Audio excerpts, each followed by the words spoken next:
Good afternoon students. देखिए, जैसा कि हमने आपको कल बताया था कि मतलब लेखक की दृष्टि जो है, मतलब उसकी जो निगाह थी वो एक 9 वर्षीय जो है सुंदर बालिका पर पड़ी, लड़की पर पड़ी, जो कि ठीक उसके सामने खड़ी हुई थी। और उसके बारे में उसने बताया कि मतलब वो जो है सिवा, उसने लिखा था कि द मोस्ट डिलीजेंट, मतलब जो है जितने भी बच्चे टोकरियां बेच रहे थे उसमें जो है लेखक ने उसको बताया कि the most diligent aggressive vendor, मतलब मोस्ट डिलीजेंट मतलब क्या हुआ कि मतलब सबसे अधिक लेबोरियस, सबसे ज़्यादा परिश्रमी और सबसे ज़्यादा आक्रामक विक्रेता। मतलब जितने बच्चे टोकरियाँ बेच रहे थे उनमें जो है सबसे ज़्यादा परिश्रमी और सबसे आक्रामक विक्रेता एक 9 साल की बच्ची थी, जो कि ठीक लेखक के सामने खड़ी हुई थी। और उसके पास ये भी बताया उसने कि उसके पास एक मुट्ठियों वाली जो है एक प्यारी सी टोकरी थी, जिसके लिए मतलब वो 1.5 रुपये चाहती थी। और वो एक जो है, और भी उसके अंदर क्वालिटी क्या थी कि she was an earnest pleader, मतलब जैसे कल पढ़ाया था हमने कि वह जो है एक गंभीर तर्क देने वाली, अर्थात अपने बात की जो है अच्छी खासी वकालत करने वाली लड़की थी। और उसकी कंडीशन बड़ी माजरेबल थी, क्योंकि लिखा है there were tears in her eyes, मतलब उसकी आंखों में आंसू थे।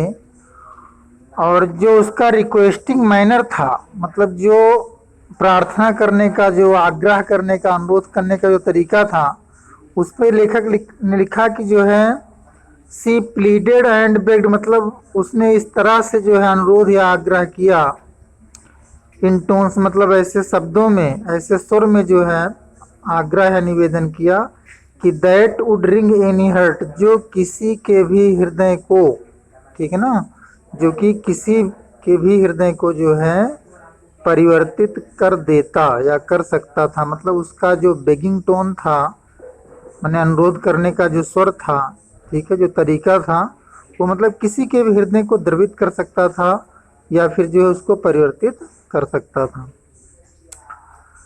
आगे देखिए, माई आर्म्स वर फुल, कह रहा है कि मेरी भुजाएं भरी हुई थी, अर्थात चूंकि लेखक ने जो है काफ़ी टोकरियां और जो है फैंस खरीद दिए थे, तो कह रहा है मेरी भुजाएं जो है एकदम भरी हुई थी, मतलब उसका हाथ जो है पूरा भरा हुआ था। आई हैड नो रूम, देखिए यहाँ रूम मतलब जो है जगह होगा, प्लेस, ठीक ना। तो कह रहा आई हैड नो रूम, मतलब मेरे पास जगह नहीं थी। और लेट एलॉन्ग एनी नीड, कह रहा लेट एलॉन्ग एनी नीड, मतलब इसके अलावा जो है कोई आवश्यकता भी नहीं थी। कह रहा मेरे पास जगह नहीं थी, लेट एलॉन्ग एनी नीड, और कोई आवश्यकता भी नहीं थी। और किसके लिए? फॉर अनदर बास्केट, मतलब दूसरी टोकरी के लिए मुझे कोई आवश्यकता भी नहीं थी, क्योंकि उसका हाथ भरा हुआ था। फिर बता रहा है कि आई हैड नो रूम, मेरे पास जगह नहीं थी, ठीक है। और लेट एलॉन्ग, इसके अलावा any need for another basket, मतलब जो है दूसरी टोकरी के लिए कोई आवश्यकता भी नहीं थी। लेकिन फिर भी देखिए लिख रहा है कि balancing my baskets and fans, balancing का मतलब होता है संतुलित करते हुए, ये पार्टिसिपल है यहाँ पे। बैलेंसिंग माई बास्केट्स मतलब जो है अपनी टोकरियों एंड फैंस और पंखों को संतुलित करते हुए, संभालते हुए, ऑन माई लेफ्ट आर्म, मतलब जो है अपने बाएं हाथ से, अपने बाएं हाथ में जो है अपनी टोकरियों और पंखों को जो है संभालते हुए या संतुलित करते हुए, I reached into my right coat pocket. देखिए यहाँ अगर शब्दार्थ निकालोगे निकलेगा कि मैंने जो है अपनी कोट की जो है दाहिने जेब में जो है पहुंचा। मैं अपनी जो है, अगर शब्दार्थ देखिए इसका, तो आई रीच मतलब मैं पहुंचा, into my right coat pocket मतलब जो है अपने कोट की दाई जेब में।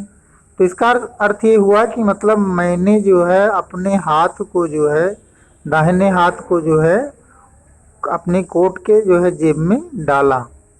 And got a and got a handful of change, यहाँ चेंज का मतलब क्या होता है? रेजगारी, जिसको बोलते हैं छुट्टा पैसा। एंड गाट और लिया, ये हैंडफुल मतलब मुट्ठी भर, ऑफ चेंज मतलब कह रहा है कि मैंने जो है अपने दाहिने हाथ को जो है अपनी कोट के जो है जेब में डाला और उसमें से जो है मुट्ठी भर जो रेजगारी निकाली। फिर आगे लिख रहा है डैश करके परहैप्स 30 सेंट्स इन ऑल, मतलब कुल मिला के वह शायद 30 सेंट्स थे। और हुइच मतलब जिसे, अर्थात उस रेजगारी को, ठीक है ना, हुइच जिसे आई डिपोजिटेड, डिपोजिट मीन्स क्या होता है जमा करना, लेकिन यहाँ क्या होगा डाल देना। आई डिपोजिटेड इन द बास्केट, मैंने जो है टोकरी में उसे डाल दिया। मतलब क्या हुआ, लेखक ने जो है अपने जो है जो भी टोकरी पंखे खरीदे थे उसको अपने बाएं हाथ में संतुलित किया उसने जो है, और दाहिने हाथ को अपनी कोट की जेब में डाला और उसमें से एक मुट्ठी भर रेजगारी निकाली जो कि लगभग जो है 15 सेंट थे, और जिसे कि उसने जो है उस टोकरी में जो है डिपॉजिट कर दिया, जमा कर दिया या डाल दिया। दैट द, और किस टोकरी में, दैट जो कि द यंग गर्ल हेल्ड, जो कि वो छोटी लड़की हेल्ड मतलब पकड़े हुए थी, इम्प्लोरिंगली बिफोर मी, मतलब उस टोकरी में डाल दिया जो कि वो छोटी लड़की जो है मेरे सामने, कह रहा है बिफोर मतलब मेरे सामने जो है, इम्प्लोरिंगली मतलब होता है उत्साहपूर्वक प्रार्थना करना।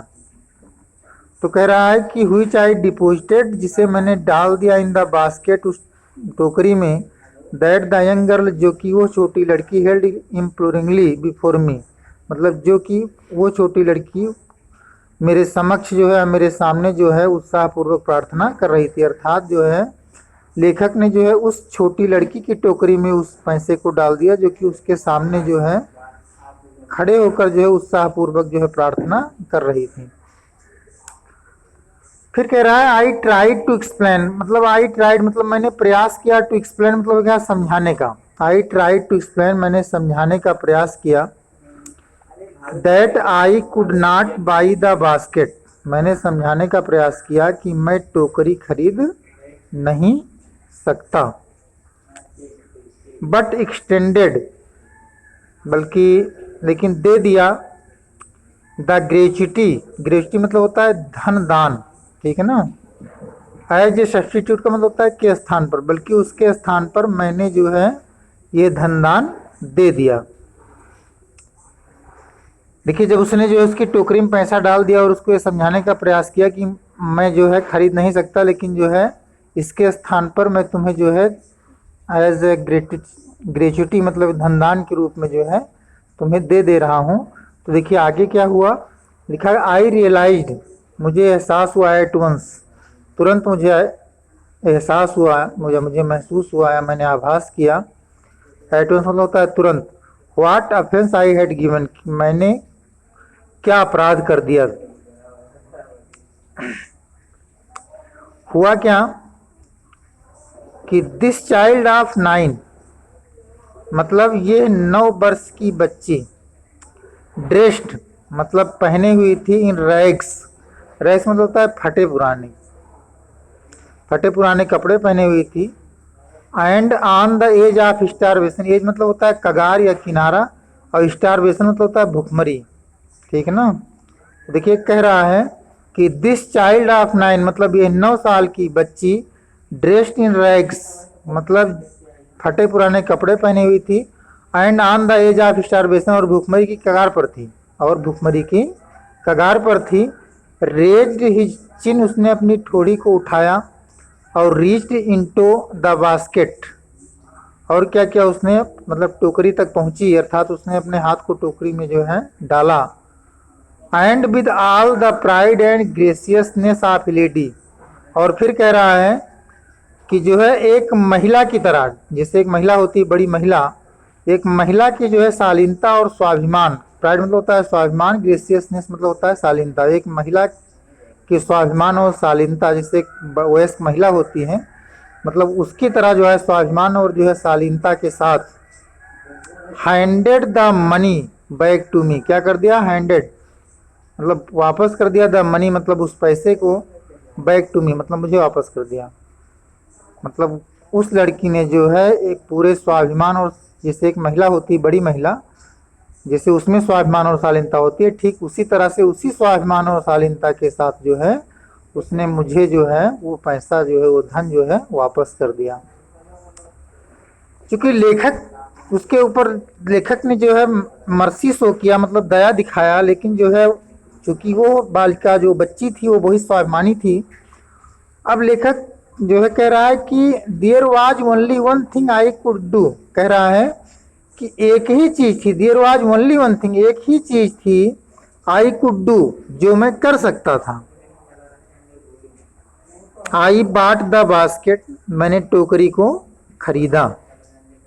क्योंकि इस तरह से उसने धन नहीं लिया तो एक ही उसके पास एक ही चारा बचा, एक ही उपाय बचा, टोकरी खरीदना। तो इसलिए लेखक ने क्या किया, उस टोकरी को खरीद लिया। लिखा उसने कि आई बाट द बास्केट, मैंने टोकरी को खरीदा। सी वाइप्ड, वाइप मतलब होता है पोंछना, हर आइज, उसने अपनी आंखों को पोंछा। स्माइल्ड, मुस्कुराई। एंड डैश डाउन, और जो है नीचे उछल गई या नीचे कूद गई। द प्लेटफार्म, प्लेटफार्म के जो है नीचे कूद गई। हेडेड फॉर सम ग्रास, और जो है सम ग्रास हट मतलब जो है किसी घास की झोपड़ी में जो है चली गई। और फिर लेखक सोच रहा है कि that would have at least 30 cents that night.